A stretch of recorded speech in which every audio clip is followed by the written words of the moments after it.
Bom dia, meus queridos, tudo bem? Na aula de hoje, vamos focar aqui nos estudos das duas principais cidades-estados da Grécia Antiga, da Antiguidade Grega, que são a cidade de Esparta e a cidade de Atenas. Como a gente viu na aula anterior, as cidades-estados elas vão surgir a partir dos genos, que vão se sedentarizando, vão crescendo com o aumento da produção de comida, e com o tempo a gente vai ver a questão do surgimento mesmo, da formação dessas cidades propriamente ditas. Mas vamos lá, o que vai acontecer aí, como que são as características dessas cidades? Eu vou começar pela mais simples, que é Esparta, que é a mais rapidinha aqui de explicar e que tem menos transformações durante seu período, para depois a gente focar mais em Atenas. Então vamos lá. Esparta, antes de qualquer coisa, é o que a gente vai pensar de uma oligarquia militarista. Por quê? Quando a gente pensa na Antiguidade Clássica, a gente vai pensar em Atenas e a sua formação democrática, que aí talvez a grande herança que a gente acaba herdando dessa Antiguidade Clássica, da Grécia propriamente dita, Esparta ela vai passar bem longe de ser uma cidade democrática.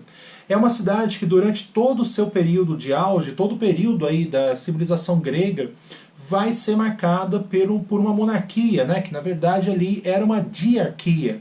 Esparta tinha 2 reis e não um sistema que desse muito espaço para a participação de toda a sociedade, ou de uma parte da sociedade, como a gente vai ver em Atenas.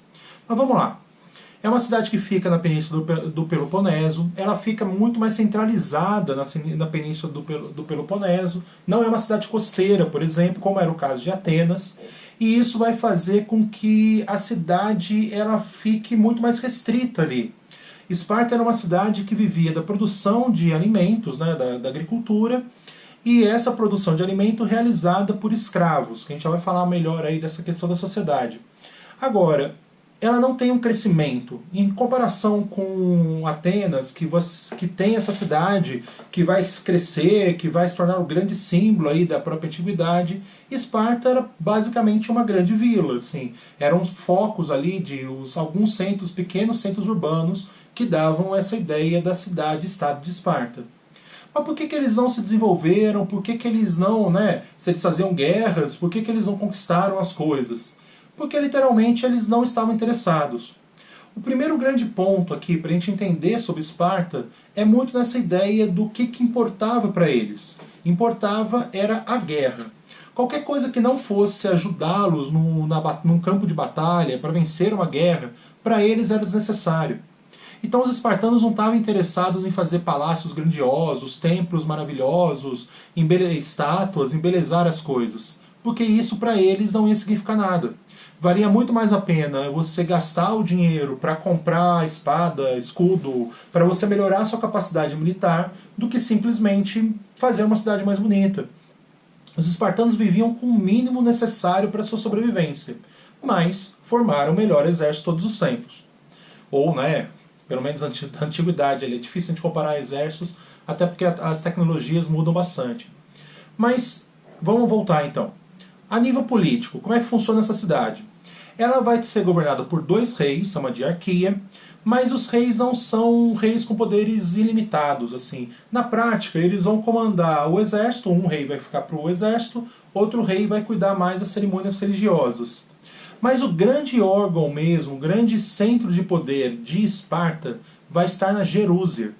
A Jerúsia era um conselho de 30 pessoas, os 2 reis, mais 28 anciões, que eram pessoas com mais de 60 anos de idade. Essas pessoas eram escolhidas por um outro conselho que eu vou falar daqui a pouco, a Ápila, e elas ficavam na Jerúsia de forma vitalícia. Por que esse era o principal órgão? Porque a principal medida, a principal decisão que era tomada em Esparta, a decisão de fazer guerra ou não, ela era tomada pela Jerúsia. Cabia a Jerúsia decidir se seria feita a guerra, as batalhas ou não. Todas as decisões que a Jerúsia tomava, depois iriam ser votadas pela Ápila, que era o Conselho de Cidadãos, onde só quem tinha direitos em Esparta poderiam participar. No entanto, esse conselho, essa Ápila, ela não tem uma importância como a Eclésia, por exemplo, vai ter em Atenas, porque na prática ela só ratificava Jerúsia. A gente não tem um grande ponto ali, um grande instante onde a Ápila questionou a Jerúsia. A Jerúsia, por ser montada pelos anciões, ou seja, por pessoas que já tinham se provado dentro de Esparta, ido para a guerra e se tornado um grande símbolo para essa cidade, feito tudo que um cidadão espartano deveria fazer, que era ir para a guerra, ter um filho que fosse um soldado futuramente de Esparta.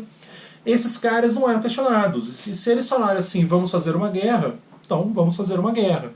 Essa era a grande questão aqui pra gente analisar.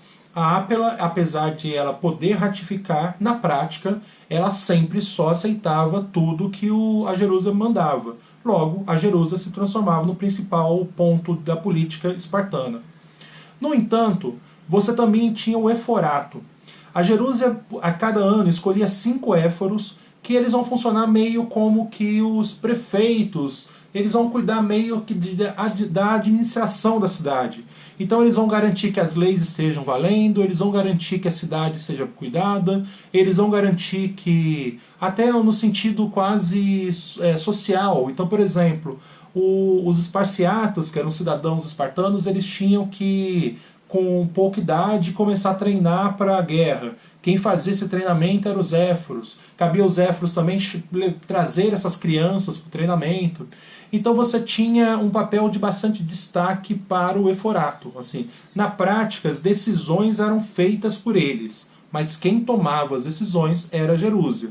Então, assim, o ponto principal da política espartana é a Jerúsia, mas são os éforos que colocam as decisões da Jerúsia em prática. Lembrando, na guerra é um dos reis que vai comandar.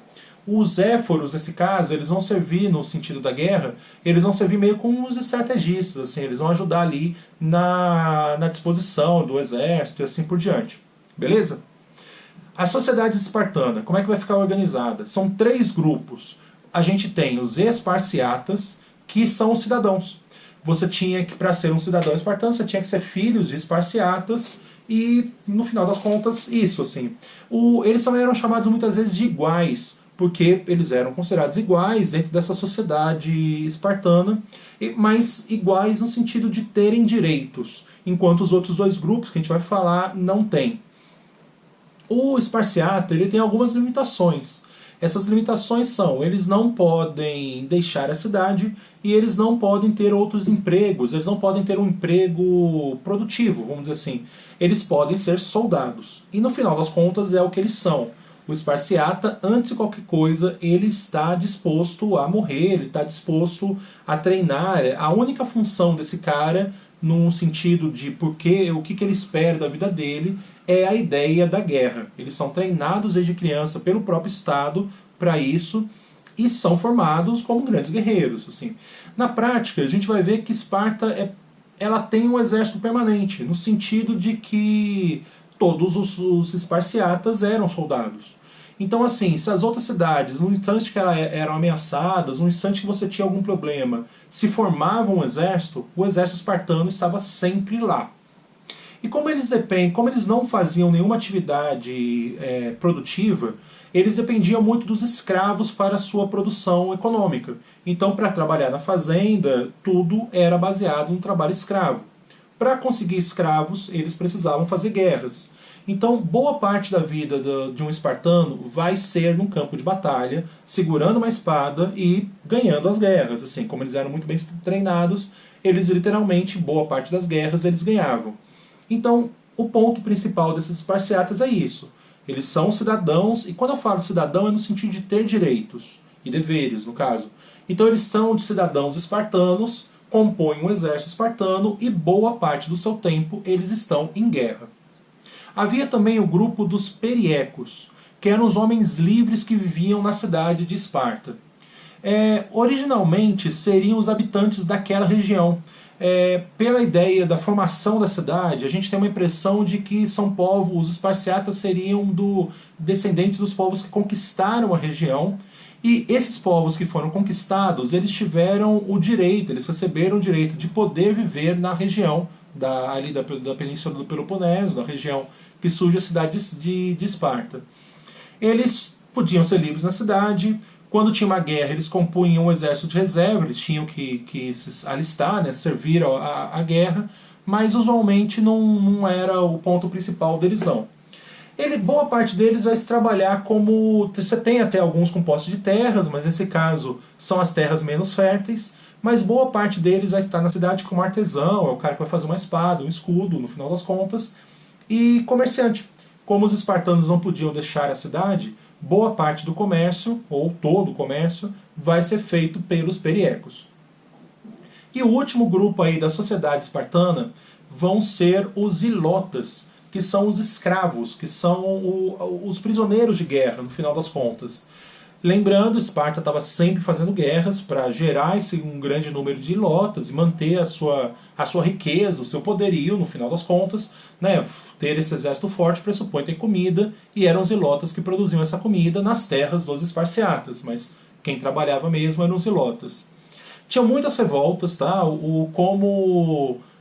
Você tem, apesar de as polis serem diferentes, independentes uma das outras, a cultura é parecida, esses escravos também têm culturas parecidas, e muitas vezes eles vão se unir, se revoltar, e os esparciatas muitas vezes estavam fazendo guerra contra os próprios ilotas. Um outro ponto interessante é que eles eram considerados escravos, servos do Estado, ou seja, eles pertenciam à cidade de Esparta, e não ao esparciata propriamente dita. Mas aqui não é o ponto principal, porque, teoricamente, o esparciata também pertence à cidade, já que ele é um soldado da cidade, ele permanentemente tem que estar disposto a oferecer a vida dele pela cidade. Mas o que vai ocorrer? Um soldado que fuja da batalha, que não se destaque, ele podia ter os seus escravos, os seus ilotas, retirados dele, no final das contas. A cidade, a Jerúsia, ela tinha essa administração também de quantos ilotas vão ter na cidade, eles vão ficar nas terras de qual esparciata, e assim por diante. E isso podia ser trocado. Da mesma forma, se eles considerassem que, olha, pode ter uma revolta, a gente tem que diminuir o número de escravos, eles também determinavam, a Jerúsia no caso, a morte de alguns escravos. Eles faziam uns exercícios militares que eram chamados de cripteias, que basicamente era matar parte dos ilotas para tentar evitar revoltas. E dentro dessa ideia de matar ilotas e evitar revoltas, é que a gente vai ver essa manutenção de Esparta. Assim. O poder militar espartano está sempre muito marcado pela manutenção, por esse conservadorismo nas práticas espartanas. Por isso que a gente não tem nenhuma transformação. Qualquer mínima chance de mudanças que ocorrerem em Esparta, o exército espartano vai atuar e literalmente vai acabar com aquilo. Por isso que é uma oligarquia. Você tem um pequeno grupo, os esparciatas, que vão usar de violência para manter os seus poderes. O que garante aqui a ideia de uma oligarquia. Um pequeno grupo no poder. E de forma violenta, nesse caso. Por isso a gente pode resumir Esparta como uma oligarquia militarista. Tudo bem? Mas vamos falar agora de Atenas. Atenas, ela é a cidade-estado que acabou ficando mais conhecida por conta dessa herança mesmo, a democracia, por conta da própria cidade, né? Tá lá o templo de Atena no alto da Acrópole, que não me deixa mentir, assim. A chance de todo mundo já ter visto alguma imagem de Atenas é muito grande. Agora, como é que essa cidade chegou nessa democracia? Como a gente viu na aula anterior, as cidades-estados surgiram dos gênos, e os gênos eles não eram democráticos. Muitas vezes até existia uma parte, um órgão, um conselho que ajudava o chefe dos gênos, né, que era composto aí pelos parentes mais próximos, mas esse não era o ponto principal, tudo bem? No final das contas, os gênos ele era muito ligado ali ao seu patriarca, né, ao seu chefe, no final das contas. A cidade de Atenas ela vai surgir na Península da Ática, que tem uma facilidade que eram as terras mais férteis da Península Grega. A Ática, então, oferecia uma grande quantidade de comida. E isso vai fazer com que a cidade consiga crescer bastante, inclusive incluindo muitos proprietários rurais. O Genos, que deu origem a Atenas, ele foi agregando muita gente. E nesse ponto a gente vai ter um rei em Atenas, que a gente conhece como Basileu, mas vai surgir o chamado Aeropago, que era um conselho desses aristocratas, desses grandes proprietários rurais. E isso vai gerar uma rixa, tá? O Basileu, ele vai ver ao longo do tempo os seus poderes sendo limitados por esse Areópago.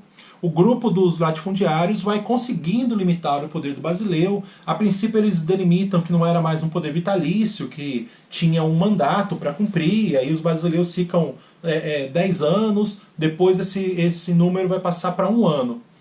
E o Areópago, depois de um tempo, inclusive vai acabar com essa função de poder do Basileu, dividindo os poderes. E aí você vai ter três cargos de destaque dentro da política ateniense. O próprio Idédio Basileu, que era o cara que cuidava dos poderes religiosos, o Polemarca, que cuidava dos poderes militares, e o Arconte, que cuidava dos poderes civis, os poderes políticos da cidade. No entanto, como essa é uma cidade que cresceu muito, tinha muita gente, e ela estava localizada no litoral, a cidade de Atenas é uma cidade portuária, ela tinha acesso ao mar Mediterrâneo, essa é uma cidade que vai ter novos grupos econômicos surgindo. Você vai ter comerciantes que vão ganhar dinheiro e que vão querer participar da política ateniense. Você tem pequenos proprietários rurais que vai começar a questionar por que só os latifundiários, essa grande elite ateniense que tinha acesso ao poder político, no caso aqui, nesse instante ainda, o Areópago. E isso vai gerar revoltas, isso vai gerar uma insatisfação constante dentro da cidade de Atenas. Literalmente os atenienses, era possível perceber dentro da política ateniense que havia essa insatisfação, que esses novos grupos queriam participar.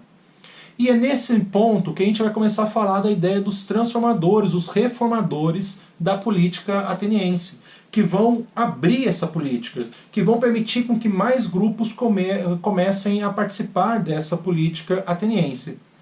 Então aqui fica um estudo meio de, olha, tal reformador fez tal coisa, no final das contas. O primeiro grande reformador que a gente tem que tratar aqui é o Drácon.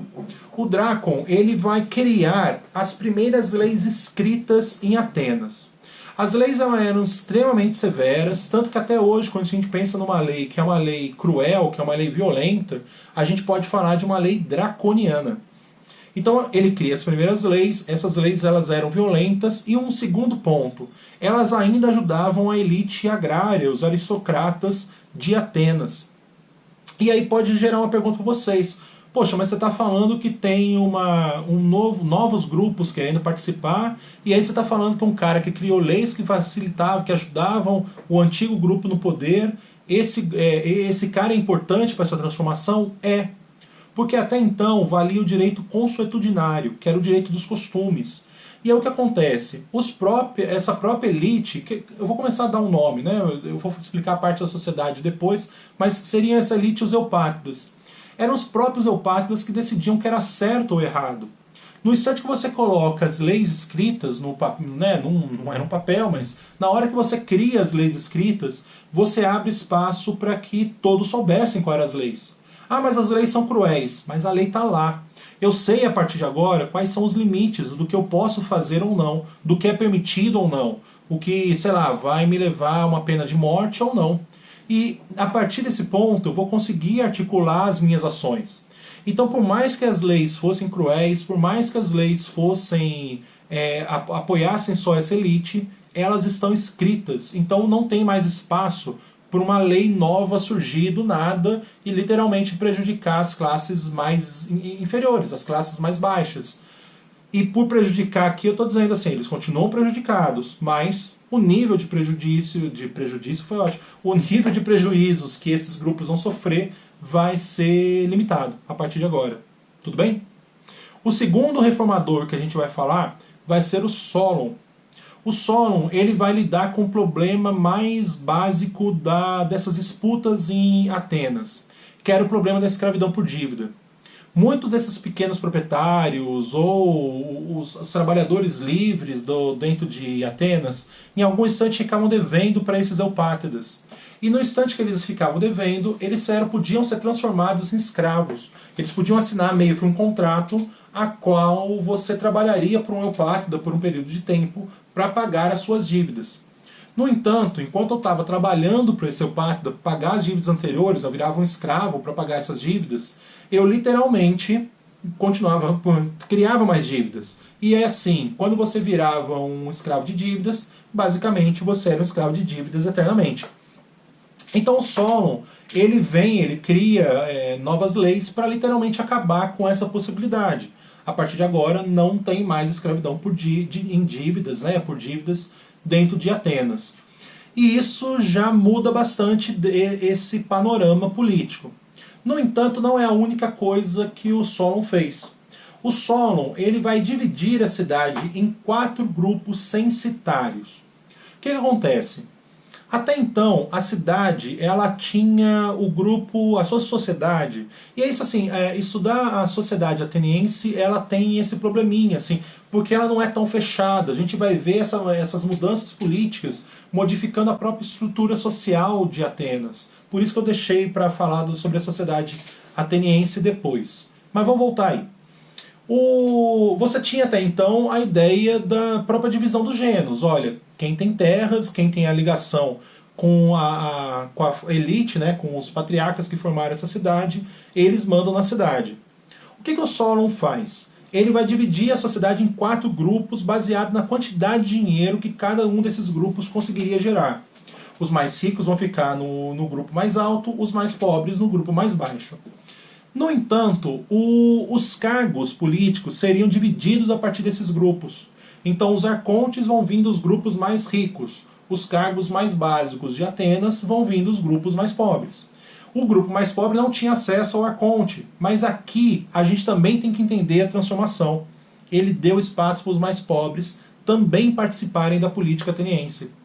E ele faz isso abrindo espaço para a eclésia, que era o grande conselho, o grande órgão que vai, depois de um tempo, ser aonde a democracia ateniense vai funcionar. A eclésia ela vai funcionar como um local de decisões dentro de Atenas. Todas as decisões que vão ser tomadas na eclésia. Mas isso vai mudando, vai se transformando, vai se ampliando com o passar do tempo. Aqui ainda no período Solon, quem vai exercer mesmo essa função já não vai mais ser o antigo Areopago, que né, o Solon vai mais ou menos acabar com isso, criando a chamada bulé. A bulé vai ser composta por esse grupo de mais ricos, eram 400 pessoas que formavam a bulé, e esse grupo que vai delimitar tudo que tudo que a eclésia pode decidir. Os temas, as reuniões, né? E assim, no final das contas, quem vai dar aquela manipulada para garantir que o interesse deles fosse votado pela eclésia, vai ser esse órgão, a bulé, que vai ser ocupado só pela classe mais rica. Então, resumindo aqui as reformas de Solon, ele acaba com a escravidão por dívidas, ele cria a bulé, que vai ficar só com esse grupo mais rico e que vai ser, nesse instante, o principal centro de poder de Atenas, e ele vai dividir a sociedade em 4 grupos censitários, dando poderes para cada um dos grupos a partir dessa ideia da riqueza, né? Quanto mais rico, mais poder o seu grupo vai ter. Tranquilo? No entanto, isso ainda é pouco para as transformações que a cidade está vivendo. Você ainda tem grupos que vão estar lutando por questões políticas. E nisso a gente vai ver um período de ditadura, um período de tirania dentro de Atenas. E o grande nome desses períodos da tirania vai ser um cara chamado Pisístrato. O Pisístrato ele vai usar os seus poderes ditatoriais, os seus poderes totalitários, para literalmente tirar um pouco do poder dos eupátridas, desses aristocratas. Até então, ninguém estava questionando muito a ideia de que a pessoa manda porque tem terras.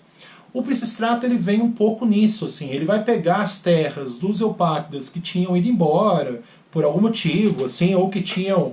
lembra que você teve a colonização, muitos deles ganharam terras em Atenas, mas eles tinham ido embora para alguma outra região para ficar mais rico, mais poderoso. Esses caras todos, as terras acabaram meio que ficando para suas famílias. Esses caras todos, o Pisístrato vai pegar essas terras e distribuir para os pequenos proprietários, que já que a gente está dando nome aqui agora, seriam os jorgóis. Esse novo grupo, então, vai ter um crescimento econômico, no sentido que eles vão conseguir mais terras. O Pisístrato até chega a criar alguns meios de financiamento, vamos dizer assim. Ele ajuda esses pequenos proprietários a poderem investir e gerar mais produção com as suas terras. Tudo bem? Mas o Pisístrato é muito mais conhecido pela questão naval. Ele vai fortalecer muito a construção naval em Atenas. Ele vai mandar construir navios, ele vai financiar novos estaleiros, vamos dizer assim, e ele vai transformar a cidade nesse grande centro comercial, nesse grande poder dominante na região do mar Mediterrâneo. Assim. Boa parte dos navios que vão estar cruzando e dominando, militarmente falando, o mar Mediterrâneo eram atenienses e são deste período, dessa apoio que o Pisístrato vai dar para a produção naval. Beleza? Então, focando aqui no, resumindo, né, o Pisístrato. Ele distribui terras, ele tira a terra dos mais poderosos e dá para pessoas menos, né, favorecidas ali, que tinham menos terras, e ele vai ajudar muito na construção naval. No entanto, a tirania não vai dar muito certo, muito até porque assim, os filhos do Pisístrato, eles tentam impor o Pisístrato ele soube, sabe, estabelecer o seu comando a partir de conseguir, por mais que ele estivesse desagradando as elites, desculpa, ele tem o apoio dos mais pobres. Os filhos deles eram muito mais tiranos no sentido de imposições a quais nem a população mesmo entendia muito bem. E isso vai fazer com que eles sejam retirados do poder. O próximo reformador, que vai assumir depois dos filhos do Pisístrato, vai ser o Clístenes, que é onde a gente vai ver a democracia ateniense basicamente se transformando, surgindo propriamente dito. O que o Clístenes vai fazer? A grande transformação dele é mudar aquela composição, aquela divisão que o Solon tinha feito. O Solon dividiu a cidade em 4 grupos baseados na riqueza.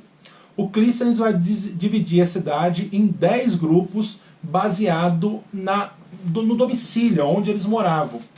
Esses grupos, eles vão formar, dentro desse grupo, cada um desses grupos, que a gente vai chamar de tribo, tá? Dentro de cada uma dessas tribos, que você vai ter as composições políticas, que você vai ter a formação da bulé, que você vai ter todo o estabelecimento do funcionamento da política ateniense. E por que isso vai ajudar na democracia, no final das contas? Porque você tirou a questão do dinheiro. Podia acontecer que numa região, lembra, a divisão é por domicílio. Então vamos supor assim, eu estou em Juiz de Fora, vou usar os bairros de Juiz de Fora. Vamos supor que uma das tribos fosse o São Pedro. O São Pedro pode ter pessoas extremamente ricas e pode ter pessoas mais pobres. Agora, a tribo era todo mundo. Então você tem ricos e pobres dentro dessa tribo. E na hora que a gente for pensar na composição política da cidade de Atenas, você vai ter escolhidos dentro dessa tribo São Pedro, que muitas vezes podiam inclusive ser até a população mais pobre. E o que vai acontecer? A bulé, por exemplo, que lá no Solon eram 400 pessoas, vai passar a ser 500 pessoas, 50 pessoas de cada tribo. E nisso a gente vai ver uma parte da população mais pobre conseguindo chegar à bulé. Significa então que a bulé agora é um local onde a população mais pobre de Atenas está comandando? Não. Essa escolha das 50 pessoas, ela era feita a partir de candidatos. Então, assim, a gente vai ter o dinheiro, a gente vai ter o poder ainda influenciando. A bulé ela vai continuar sendo um órgão super importante e ela vai ter toda essa ligação com a elite, com a aristocracia ateniense. Então não pensem que teve essa mudança. Mas agora podia ter gente de outros grupos fora os eupátridas participando da bulé. E isso era significativo. Tudo bem? A bulé, no final das contas, ela vai continuar com esse poder de delimitar, de pautar as reuniões da eclésia, mas como você vai ter mais grupos participando, a gente considera que, olha, democratizou essa discussão, tanto que a partir do Clístenes, a gente vai ver a eclésia sendo muito mais importante do que a bulé. A eclésia conseguindo ser o foco, o centro das decisões que eram tomadas dentro da cidade de Atenas. E não mais a bulé, como era desde da sua criação no governo, né, no período aí que o Solon era um dos arcontes. A eclésia era aberta para todos os cidadãos, eu já vou discutir essa questão da cidadania em Atenas, ela era aberta para todos os cidadãos e eram lá então o foco das decisões. Um outro ponto importante dessas mudanças do Clístenes é que cada uma dessas tribos vai escolher um estratego, que vai formar, que vai estabelecer o comando. Então, basicamente, em vez de você ter agora o arconte, que vai ser meio que o líder político, você tinha 10 pessoas que iriam comandar a cidade, uma de cada tribo. Tudo bem? As tribos, já que eu falei que, por exemplo, Esparta tinha um exército permanente, as tribos elas eram obrigadas a criar uma unidade militar para defender a cidade em caso de guerra, ou atacar, no caso de Atenas, fazendo uma guerra ofensiva. Mas isso não era constante, tá? Então, num período que você tinha uma necessidade militar, que a eclésia votasse por uma guerra, as tribos tinham que compor um exército, né, o próprio ali, e esses 10 exércitos que eles seriam compostos formavam o exército ateniense. Tranquilo? A última coisa importante aí que o Clístenes fez nas suas reformas foi a lei do ostracismo, que basicamente punia com a expulsão da cidade por 10 anos de cada pessoa que atentasse contra os princípios democráticos. Então você fez alguma coisa que a democracia ateniense não estava prevendo, no caso, lembra, por exemplo, o Pisístrato criando uma ditadura. A punição para esse tipo de coisa, para esse tipo de crime, seria a expulsão da cidade por um período de 10 anos. Tranquilo? Então esse é o Clístenes. O Clístenes, para os historiadores, ele é o grande pai desse processo democrático e ele estabelece as bases para o auge de Atenas, que vai ser no reinado, que vai ter no governo, né, de Péricles. O Péricles era um desses estrategos que vai comandar a cidade, né, no período das guerras ali contra os persas e as guerras contra os espartanos na guerra do Peloponeso. Tranquilo? Mas vamos lá. Faltou aqui um ponto importantíssimo para a gente começar a questionar bastante essa ideia da democracia. É importante para um aluno de primeiro ano saber, entender como é que funcionava essa democracia e entender também os limites que essa democracia ateniense tinha. Quais eram os limites? Democracia significa poder do povo, literalmente, poder do povo. Agora, era o povo mesmo ateniense que tinha acesso a todo esse sistema democrático, que podia participar da eclésia? Não, não era.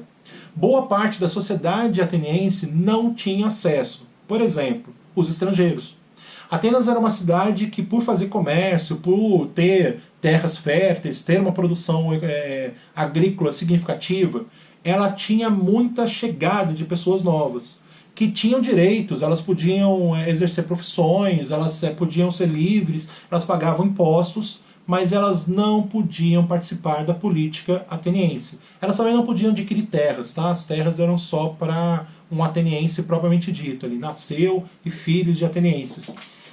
Então, os estrangeiros todos que vieram para lá, e aqui é um ponto também, né, a gente lembra muito de Atenas por causa dos filósofos, alguns desses filósofos eram estrangeiros, tá? Que o nome desse grupo social a gente chama de metecos. Os metecos, eles muitas vezes, os filósofos muitas vezes eram metecos, não tinham participação na política ateniense, a não ser que fosse um filósofo nascido em Atenas, propriamente dito, aí ele é um cidadão ateniense, ele participa. Agora, um outro grupo que não participa da política, das decisões, da democracia ateniense, são as mulheres. A democracia ela era restrita exclusivamente aos homens. Aliás, Atenas é uma cidade extremamente machista. Esparta era uma cidade que abria espaço para as mulheres. As mulheres elas tinham não só uma formação militar, bem mais básica do que a formação dos homens, mas elas tinham uma formação militar, supondo que os homens perdessem a guerra, eles estabeleciam que as mulheres deveriam defender a cidade, por exemplo.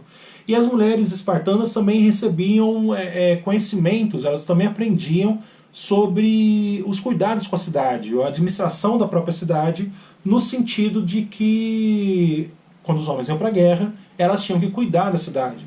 Então elas podiam herdar terras dos seus pais, elas tinham uma série de direitos dentro de Esparta. Já a mulher ateniense não tinha direito a nada. Basicamente ela era vista quase como uma mercadoria que o pai tinha e ele vai passar pro esposo, né, pro futuro esposo da filha dele, em troca de dotes, tá? E você tinha pagamentos por essa questão de casamento. E cara, essa mulher ela passava da casa do pai, a qual, né, ela era filha, tá crescendo, mas ela vai trabalhar junto com a mãe, ela vai cuidar dos irmãos, ela vai cuidar da casa, para virar depois meio que uma posse do marido. E ela também só vai lá ficar cuidando da casa dela e dos filhos, e estando sujeita a todos os desejos que o marido tivesse, a tudo que o marido desejasse. E, cara, chega ao ponto assim de ter muitos casos, vamos dizer assim, né, que a historiografia relata, de que elas eram basicamente presas em casas, assim, até a ideia de você sair no espaço público já era um tanto quanto questionada para a mulher ateniense. Então, assim, Atenas, uma cidade extremamente machista, beleza? Apesar de a gente falar aí de todos esses avanços culturais, a filosofia, a democracia, uma cidade extremamente machista era a cidade de Atenas. E o último ponto aqui para a gente analisar desses limites que a democracia ateniense tinha era na questão da própria participação. As reuniões eram muito demoradas, todo mundo tinha direito à palavra, depois você tem votação, e aí você tem, a pessoa propunha, o outro debatia, e você vai ter esses debates demorando. Então eram reuniões que demandavam muito tempo. E aí que está a grande questão. O cara que tivesse uma necessidade de trabalho, ele tivesse que sei lá, trabalhar no comércio, ele não tinha como ir ficar se reunindo na eclésia, participar das discussões. Então eram só a população, no final das contas, era só a população mais rica que acabava tendo tempo e disponibilidade de ir para a eclésia tomar decisões. Então a ociosidade ela era muito valorizada nesse sentido político. A ideia é que, olha, você tem que ir lá participar e para isso fica aí sem fazer nada. E aí já demonstra que se você está ocioso ao ponto de você poder ir participar de uma reunião política, significa que alguém está trabalhando para você. E sim, Atenas tinha os seus escravos. Como eu falei, né, você tinha até escravidão por dívida, que acabou com o solo, mas os escravos continuaram existindo. Eram escravos, em sua maioria, prisioneiros de guerra, seus herdeiros. Os escravos urbanos, os escravos rurais, até tinham alguma certa liberdade, no sentido de que muitas vezes até alguns eram vistos meio que da família do seu dono. Você tem alguns que tinham até uma certa liberdade de, sei lá, ter uma casa própria, mas aí eles tinham que pagar um tributo, vamos dizer assim, ele tinha que pagar uma quantidade mensal das suas riquezas para o seu dono. Assim. Você tem até casos de escravos que, dentro dessa ideia de poder exercer atividades comerciais, enriqueceram e ficaram mais ricos do que pessoas livres dentro de Atenas. Então, para o escravo urbano e para o escravo rural, essa era uma escravidão até um quanto mais sutil. Assim. A própria lei ateniense previa que o escravo não era só uma mercadoria que pudesse ser vendida, ele era também um humano. Se uma pessoa livre matasse um escravo, era considerado assassinato, e aquela pessoa seria julgada por conta disso. Tudo bem que a pena era pequena, tá? Você tinha que pagar uma indenização para o dono do escravo. Se um escravo fosse morto por um outro escravo, aí era pena de morte por escravo assassino. E até, por exemplo, o maltrato do escravo, no caso, a pessoa tinha um escravo e ela maltratava. O escravo podia fugir para um templo e exigir com que ele fosse vendido. E os templos atenienses acabavam tendo essa função de proteção à população escrava da cidade. Tranquilo? Já os escravos de Minas, os escravos que trabalhavam na exploração de minérios, metais preciosos, esses não. A tecnologia que existia para a exploração de metais na época era muito limitada. Então esse era um serviço com alta periculosidade, muitos morriam. E esses escravos, como você tinha muita tentativa de fuga e tudo mais, esses escravos eles eram levados a ferro e fogo, assim, castigados se tivesse algo ocorrendo com a qual o dono da mina não aceitasse. Tudo bem? Nas minas você não vai ter essa mistura também de trabalhador livre junto com trabalhador escravo, não. Só vai ter escravos mesmo. Beleza? É isso que eu tinha para falar então das duas cidades-estados. O vídeo ficou um pouquinho maior aí, mas tá tudo tranquilo, tá tudo explicadinho aí, dá para vocês entenderem. Qualquer dúvida, entre em contato aí comigo pelas as redes virtuais aí, as redes sociais e virtuais, no final das contas. Manda aí os sinais de fumaça de vocês que eu ajudo sempre que for possível. Isso, geralmente é possível. Um abração com vocês, fiquem bem e até a próxima aula. Tchau!